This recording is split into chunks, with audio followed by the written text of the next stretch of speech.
नमस्कार विद्यार्थी मित्रांनो, आज आपण या व्हिडिओमध्ये LLB थर्ड सेमिस्टर सिलॅबस याचा आपण जे सिलॅबस आहे ते डिकोडिंग करणार आहोत.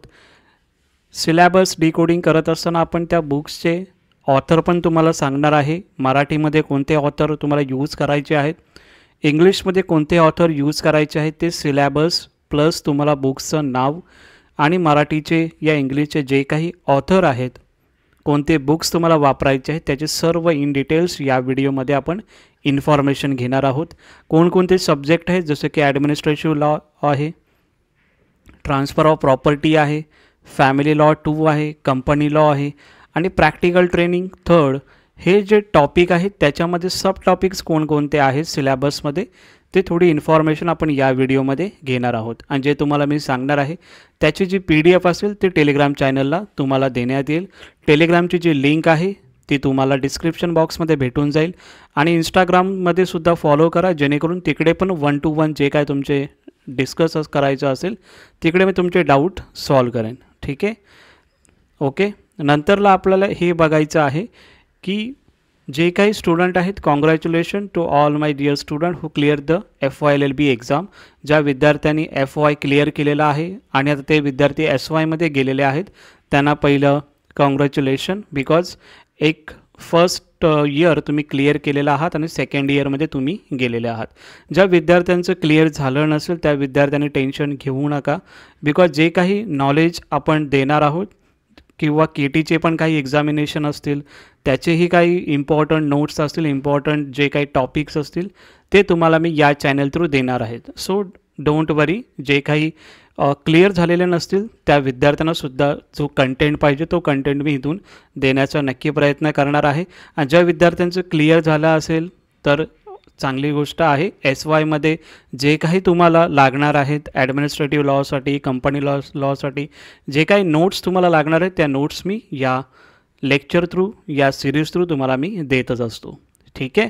आणि ज्या विद्यार्थ्यांचं क्लिअर झालेलं आहे FY LLB एक्झामिनेशन, त्या विद्यार्थ्यांनी नक्की कमेंट सेक्शनला मला कमेंट करून सांगा की FY LLB आमचं क्लिअर झालेलं आहे. सो नक्की मला एक चांगलं वाटेल की जेणेकरून आपले स्टुडंट जे आहेत ते लेक्चर थोडं जर तुम्हाला हेल्प होत असेल तर नक्की तुम्ही कमेंट सेक्शनला कमेंट करू शकता. ठीक आहे. आता आपण जो सिलॅबस आहे तो सिलॅबस एकदा बघूया आपण. यामध्ये जर आपण बघितलं LLB सेकंड इयरचं आपण बघत आहोत. त्यामध्ये जर आपण बघितलं तर 4th इयरला जे स्टुडंट असतात, 4th इयरमध्ये जे स्टुडंट गेलेले आहेत, LLB 5 इयरचे स्टुडंट, त्यांचा पण जो सिलॅबस आहे तो पण सेम असतो. म्हणजे सेमिस्टर थर्ड हे जर थर्ड इयर LLBसाठी असेल तर मग सेमिस्टर 7 जे आहे ती सेमिस्टर 7 LLB 5 इयरसाठी स्टुडंटसाठी असते. ठीक आहे. आज आपण बघणार आहोत सेकंड इयर LLB, त्याचं आपण डिस्कस करणार आहोत की LLB 3 इयर्ससाठी जे आता स्टुडंट SYमध्ये गेलेले आहेत त्या विद्यार्थ्यांसाठी पहिला जो सब्जेक्ट आहे ॲडमिनिस्ट्रेटिव्ह लॉ हा सब्जेक्ट आहे. या सब्जेक्टमध्ये जर आपण बघितलं कोर्स ऑब्जेक्टिव्ह यामध्ये दिलेले आहे, ते तुम्ही एकदा रीड आउट करून घ्या. मेन जे टॉपिक आहेत मॉड्यूल 1मध्ये इंट्रोडक्शन आहे. इंट्रोडक्शनमध्ये हे सर्व सब पॉईंट तुम्हाला दिलेले आहे. Transformation, definition, source of administrative law, reason for growth administrative law, red light theory, green light theory, English administrative law, historical growth development of administrative law, English, US, France आणि India. हे इंट्रोडक्शनमध्ये आहे module 1मध्ये. Module 1.2मध्ये basic constitution principle आहेत, ज्याला आपण rule of law बोलतो. Rule of law under Indian constitution आहे. सेपरेशन ऑफ पॉवर्स कशा पद्धतीने असतात ते तुम्हाला टॉपिक आहे. सेपरेशन ऑफ पॉवर्समध्ये जर US, इंग्लंड आणि इंडियामध्ये कशा पद्धतीने चालतं ते एक आहे. 1.3मध्ये क्लासिफिकेशन ऑफ ॲडमिनिस्ट्रेटिव्ह फंक्शन हे एक आहे. त्यानंतर मॉड्यूल 2 आपण बघूया. मॉड्यूल 2मध्ये जर आपण बघितलं डेलिगेटेड लेजिस्लेशन, त्यानंतर त्या सब पॉईंट जर आपण बघितले reason for growth, delegated legislation, त्यानंतर constitutional validity of delegated legislation. त्यानंतर नेक्स्ट जे टॉपिक आहे 2.2मध्ये safeguards and controls on delegated legislation. यामध्ये इंग्लिश जर मी तुम्हाला सांगत आहे तर इंग्लिश जे आहे ते तुम्हाला सांगते आहे, पण तुम्हाला मराठीमध्ये याच्या नोट्स मी तुम्हाला प्रोव्हाइड करणार आहे. सो मराठी स्टुडंट जे प्रिपरेशन करत असतील मराठीमध्ये त्या विद्यार्थ्यांनी टेन्शन घेऊ नका, तुम्हाला मराठीमध्ये नोट्स मी प्रोव्हाइड करणार आहे. आणि इंग्लिशमध्ये जे स्टुडंट आहेत जे प्रिपरेशन करणार आहेत त्यांना ऑलरेडी इंग्लिश नोट्स ऑलरेडी मी देणारच आहे. ठीक आहे, सो डोंट वरी. 2.3 मध्ये प्रिन्सिपल ऑफ नॅचरल जस्टिस आहे, त्यामध्ये डेफिनेशन आहे, रूल्स अगेन्स्ट बाईस, ऑडी, त्यानंतर पोस्ट डिसिजन हेअरिंग, हे सर्व टॉपिक आहेत. त्यानंतर मॉडेल 3 आहे, मॉडेल 4 आहे, मॉडेल 3 आणि 3.2 मध्ये हे सब टॉपिक आहेत. याची पूर्ण PDF तुम्हाला टेलिग्राम चॅनलला ही जी PDF आहे मी टाकून तुम्हाला देणार आहे. मॉडेल 4 मध्ये जर आपण बघितलं 4.1 कॉर्पोरेशन अँड पब्लिक अंडरटेकिंग्स आहे. 4.2 मध्ये informal methods of settlement of disputes and grievance redressal procedure हे 4.2 मध्ये आहे. त्यानंतर सिव्हिल सर्व्हिसेस इन इंडिया. त्यानंतर नेक्स्ट आहे 4.4 मध्ये right to information act 2005. Okay, त्यानंतर तुमचं जे सब टॉपिक आहे transparency and right to information, constitutional imperative, हे सर्व टॉपिक जे आहेत तुम्हाला sub topic right to information act 2005 मध्ये तुम्हाला भेटणार आहेत. आता सजेस्टेड रीडिंगमध्ये रेफरन्स जर आपण बघितलं CK टाकवानी आहे, SP साठे आहे, MP जैन आहे, IP मेसी आहे, MP जैन आहे, प्रोफेसर सय्यद ॲडमिनिस्ट्रेटिव्ह लॉ हा एक बुक्स आहे. हे सजेस्टेड रीडिंगमध्ये आहे. यापैकी कोणताही एक बुक तुम्हाला जर आवडत असेल तो तुम्ही प्रिपरेशन करू शकता, किंवा तुम्हाला क्लास टीचर ज्या तुमच्या असणार आहेत ते तुम्हाला इम्पॉर्टंट जे हे सजेस्टेड रीडिंगमधून तुम्हाला ते सांगणारच आहेत. पण ॲज पर माय ओपिनियन मी तुम्हाला हा सांगेन की HWR वेड हा जो बुक आहे ॲडमिनिस्ट्रेटिव्ह लॉसाठी ऑक्सफर्डचे आहे. त्यामध्ये थोडी लँग्वेज थोडी इझी आहे, बट तुम्हाला जो सब्जेक्ट या तुम्हाला जो टॉपिक जो तुम्हाला ज्यामध्ये क्लिअर होतील त्याच्याने तुम्ही तुमचा जो रीडिंग आहे त्यामधून तुम्ही त्या बुक्समधून करू शकता. ठीक आहे, मी तुम्हाला सजेशन जर माझं विचारलं तर HWR वेडचं बुक्स चांगल्या प्रकारे आहे. नेक्स्ट जर आपण बघितलं ट्रान्सफर ऑफ प्रॉपर्टी, त्यामध्ये काही विद्यार्थी टोपा पण असं त्याला बोलत असतात. So transfer of property act असं आहे, सो याला टोपा पण बोललं जातं. सो याच्यामध्ये जर आपण बघितलं कोर्स ऑब्जेक्टिव्ह आहे, कोर्स ऑब्जेक्टिव्ह एकदा वाचून घ्या तुम्ही कशासाठी आहे. त्यानंतर प्रॉपर्टी ॲक्ट जर आपण बघितला 1882 मॉड्यूल 1 मध्ये आहे. General principle of transfer of property कशाबाबत आहे. काइंड्स ऑफ प्रॉपर्टी म्हणजे जी प्रॉपर्टी मुव्हेबल आहे का, इमुव्हेबल आहे का, टँजिबल आहे का, इनटँजिबल आहे का, हे मॉड्यूल 1 मध्ये आपल्याला त्यामध्ये शिकायचं आहे. त्यानंतर ट्रान्सफर ऑफ प्रॉपर्टी कशा होतात ते तुम्हाला यामध्ये शिकायला भेटणार आहे.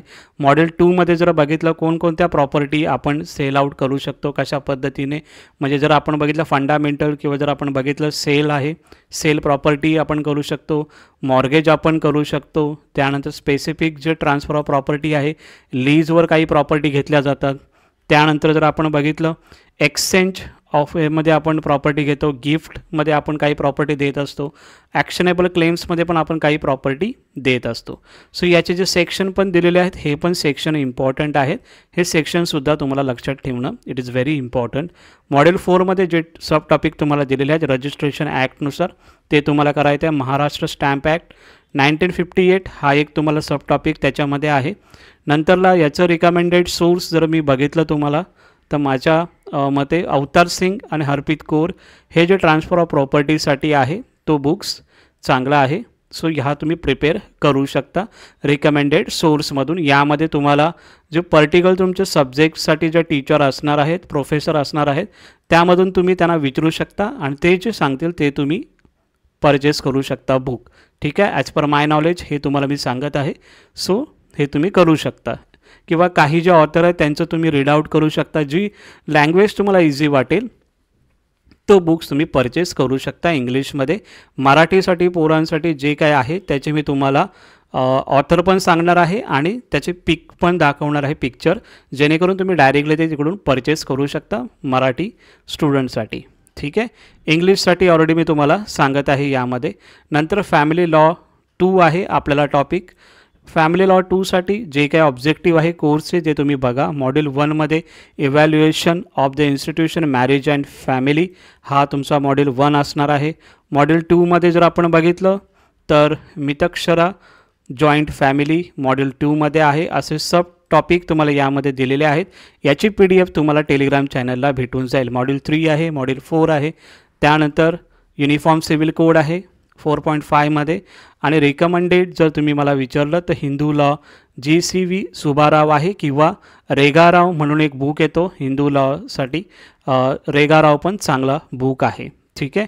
कंपनी लॉमध्ये जर आपण बघितलं, कंपनी लॉमध्ये यामध्ये जर बघितलं काही विद्यार्थी CAचं प्रिपरेशन करत असतात, सो त्यांचं इझी होऊन जातं.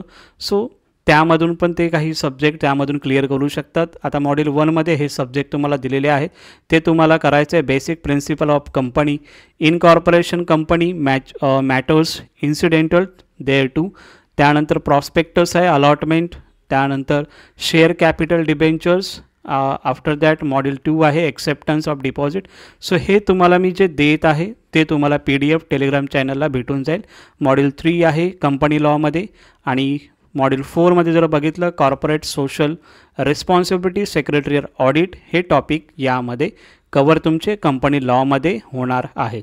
नेक्स्ट यामध्ये जर आपण बघितलं तर अवतार सिंग कंपनी लॉसाठी सुद्धा हा बुक्स चांगलं आहे, तो तुम्ही प्रिपेअर करू शकता. नेक्स्ट आहे तुमचं लास्ट जो असणार आहे प्रॅक्टिकल ट्रेनिंग जे असणार आहे LLB सेमिस्टरसाठी. ADR आहे तुम्हाला अल्टरनेट डिस्प्यूट रिझोल्युशन यावरती एक टॉपिक आहे आणि ते जे टॉपिक्स आहेत तुम्हाला यामध्ये दिलेले आहेत. मॉड्यूल 1मध्ये जर आपण बघितलं लीगल सर्व्हिस ऑथॉरिटीज ॲक्ट 1987 यामध्ये लोक अदालत आहे, सर्व्हिसेस आहे, परमनंट लोक अदालत आहे, यामध्ये तुम्हाला शिकण्यासाठी भेटणार आहे. मॉड्यूल 2मध्ये जर बघितलं आर्बिट्रेशन आणि कन्सुलेशन ॲक्ट 1996 हे काय असतं ते तुम्हाला समजणार आहे यामध्ये प्रॅक्टिकल ट्रेनिंगमध्ये. आणि मॉड्यूल 3मध्ये कन्सिलेशन, काउन्सिलिंग, मेडिएशन आणि निगोशिएशन हे सर्व गोष्टी तुम्हाला प्रॅक्टिकल ट्रेनिंगमध्ये शिकायला भेटणार आहेत. त्यानंतर article case, editing law general, legal writing कशा पद्धतीने करायचं आहे, PILचं रिसर्च कशाला तुम्हाला कसं करायचं आहे, लॉ ऑफिस मॅनेजमेंट हे सर्व तुम्हाला प्रॅक्टिकल ट्रेनिंगमध्ये शिकण्यासाठी भेटणार आहे. याच्यामध्ये कोणताही तुम्हाला जो ऑथर चांगला वाटेल त्यामधून तुम्ही प्रिपेअर करू शकता. डोंट वरी. ठीक आहे. आता जे विद्यार्थी मराठीमधून प्रिपरेशन करणार आहेत त्यांच्यासाठी मराठी बुक्स मी तुम्हाला सांगत आहे ते तुम्ही परचेस करा, ते ऑथर चांगले आहेत. Okay. Again I am saying की हे ऑथरचे जे तुम्हाला सांगत आहे त्याची पब्लिसिटी नाही करत आहे मी, बट ते चांगले ऑथर आहेत, चांगलं त्यामध्ये कंटेंट आहे, त्यासाठी मी तुम्हाला ते सांगत आहे. मराठी बुक्स ऑथर जर आपण बघितलं तर मुकुंद प्रकाशन यामध्ये चांगल्या प्रकारे यामध्ये मुकुंद प्रकाशनमध्ये लिहिलेले आहे. आणि जे विद्यार्थी ऑलरेडी प्रिपरेशन करत आहेत, या विद्यार्थ्यांचं प्रिपरेशन झालेलं आहे, ते विद्यार्थ्यांनीसुद्धा मुकुंद प्रकाशनचे मराठीमध्ये चांगल्या प्रकारे त्यांनी लिहिलेलं आहे. सो त्यामध्ये मार्क्स पण बऱ्यापैकी पडतात. जर त्यांचे बुक्स जर आपण बघितले कोणते आहे तर प्रशासकीय कायदा ॲडमिनिस्ट्रेटिव्ह लॉसाठी मुकुंद प्रकाशनचं अशा पद्धतीने बुक्स आहे मार्केटमध्ये, ते तुम्ही घेऊ शकता. हिंदू लॉसाठी जर आपण बघितलं अशा पद्धतीने पेपर तुम्हाला पुस्तक भेटणार आहे, या पद्धतीने तो दिसतो 2चं. आणि मालमत्ता हस्तांतरण म्हणजे प्रॉपर्टी ट्रान्सफर ऑफ प्रॉपर्टी आहे, त्यामध्ये सुद्धा अशा प्रकारचे तुम्हाला बुक्स त्यामध्ये बघायला भेटतात. ओके. सो हे सर्व बुक्स लिस्ट आहे. त्यानंतर सिलॅबस आहे, तुम्हाला डिकोडिंग पण सांगितलेलं आहे कशा पद्धतीने सिलॅबस आहे. सिलॅबस एकदा तुम्ही रीड आउट करा, त्यानंतरच तुम्ही जे बुक्स आहेत त्या बुक्समध्ये तुम्हाला बघायचं आहे की प्रॉपरली त्या बुक्समध्ये कशा पद्धतीने अभ्यास तुम्हाला सिलॅबस थ्रू तुम्हाला करायचा आहे. ठीक आहे. मे बी तुम्हाला या सर्व गोष्टी समजल्या असतील. काही प्रॉब्लेम असेल नक्की मला कमेंट सेक्शनमध्ये कमेंट करा, नक्की तुम्हाला हेल्प करण्याचा मी नक्की प्रयत्न करेन. तुम्हाला जर हा व्हिडिओ आवडला असेल तर नक्की लाईक करा, शेअर करा आणि हा चॅनल तुमचा आहे, सो नक्की याला पुढे पाठवण्याचं तुम्ही काम नक्की कराल. Thank you so much.